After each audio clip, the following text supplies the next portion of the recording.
कई लोगों की गलतियां हमने देखी है, कई लोगों की गलतियां देखी है। थोड़ा कहेंगे तो आप लोगों को लगेगा कि सियोर वाला महाराज फिर बोल दिया। गलतियां कई लोगों की देखी है कि आप लोग जो भगवान को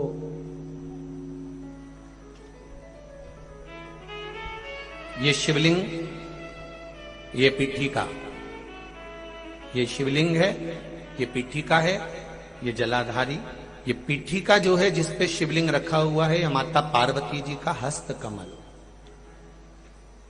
कई लोग कहते हैं हम भगवान का पशुपति व्रत करते हैं, हमने ये व्रत करा, वो व्रत करा, उसका फल क्यों नहीं मिला? वो फल क्यों नहीं मिल रहा?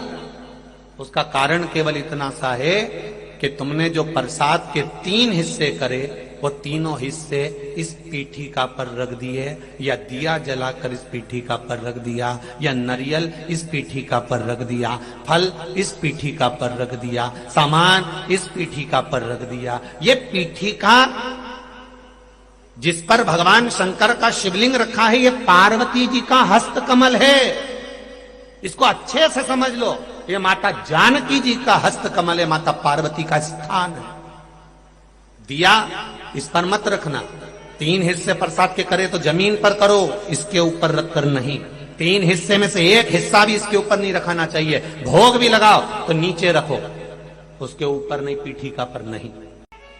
कई माताएं तो लोटा भी धर देती है उसी पे, कई माताएं दिया जलता हुआ उसी पर रख देती है, कई माताएं सारा सामान उसी पर रख देती है। अरे भाई, दिया साइड में रखो, पीठिका पर नहीं। जहां शिवलिंग रखा है, ये पार्वती जी का हस्त कमल, यहां तो तुम्हें पूजन करना है। शिव जी को जल चढ़ाकर पीठिका पे जल चढ़ाओ, गणेश जी कार्तिकेय पर जल चढ़ाइए। कितना कितना भाव वर्णन करा गया। पीठिका की तो पूजन करना है और तुम उसी का प्रयोग कर रही हो, और फिर कहती हो कि हमने पशुपति व्रत करे और भगवान ने नहीं सुना। कैसे नहीं सुने? वो तुम नियम तो गलत कर रही हो कि उस पीठिका पर तुमने प्रसाद रख दिया, हिस्से बनाकर 3 हिस्से में से 2 हिस्से उसी पे रख कर आ गई, अब उस पे रख कर आ गई। अब तुम बताओ कि अगर देवी देवता को भोग लगाते हैं तो मुंडा में खिलाएं कि माथा पे खिलाएं? कोई भी सामग्री पीठिका पर नहीं रखना। पूजन करो, जल चढ़ाओ, फूल चढ़ाओ, बेलपत्री चढ़ाओ, कुंकू चढ़ाओ, तुम्हारी मर्जी पड़े चंदन चढ़ाओ, लाल चंदन चढ़ाओ, पीला चंदन चढ़ाओ, तुम्हारा मन पड़े वैसा तुम भगवान की आराधना करो। पर पीठिका पर कोई ऐसी वस्तु ना रखे जिससे पीठिका पर रखा हुआ सामग्री के कारण भगवान का अपमान हो जाए, माता का अपमान हो जाए। भगवान शंकर का शिवलिंग केवल शिवलिंग नहीं होता, वहां शिव और शक्ति तीनों विराजमान होते हैं, दोनों विराजमान होते हैं, और ब्रह्मा विष्णु महेश तीनों उस रूप में विराजित होते हैं। 33 कोटि देवी देवता वहां विराजित होते हैं। ऐसा नहीं है कि आपने गलती नहीं करी होगी, गलती मनुष्य ही करता है, और मानव का पुतला है। गलती तो हर मानव से होती है, चाहे आप हो चाहे हम हो। संसार में कोई अच्छा पैदा नहीं हुआ कि इसने कोई गलती नहीं करी होगी। गलती करो, खूब करो। मनुष्य है ना, मानव का शरीर है ना। कोई तुमसे कहे कि तुम गलती, तो कह देना सियोर वाला महाराज बोलकर कहा, गलती करो, खूब करो। पर शिव महापुराण की कथा कहती है, गलती करो, खूब करो, पर किसी का गलत मत करो। बस शंकर की कथा यह कह रही है। गलती करोगे चल जाएगा, ऊपर मुंह दिखाओगे माना जाएगा, गलती करोगे स्वीकार हो जाएगा। क्योंकि यह मनुष्य का शरीर है, ये गलती नहीं करेगा तो कौन करेगा? अपन कोई बहुत बड़े बहुत विद्वान तो है नहीं कि अपन गलती नहीं करेंगे।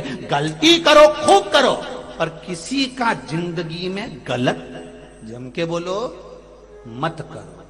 गलती स्वीकार हो जाएगी, पर किसी का किया हुआ गलत स्वीकार नहीं होगा। किसी को धक्का दे दिया, किसी के लिए अपशब्द कह दिया, किसी को ताने दे दिए, किसी को गाली दे दी, किसी का बुरा कर दिया। आप गलती करो तो ये शरीर स्वीकृत करेगा,